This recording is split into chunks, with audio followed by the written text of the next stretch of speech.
In this video, I'm going to show you how to shuffle rows in Google Sheets. So as you can see in the sample spreadsheet, we have numbers 1 to 20 in each column and in rows 1 to 20 as well. So what we're going to do is we're going to shuffle these numbers in their corresponding rows.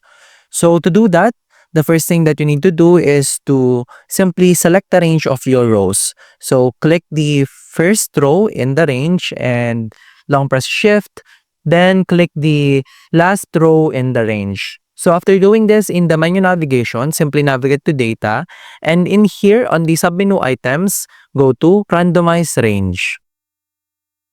By doing this will automatically randomize the range of the numbers or data inside your selected range. So as you can see in here, from numbers 1 to 20, this is now randomized in different locations in various rows. And that's about it. That's how to shuffle rows in Google Sheets. If you have any questions, please let me know down in the comments below, and I'll do my best to help you out.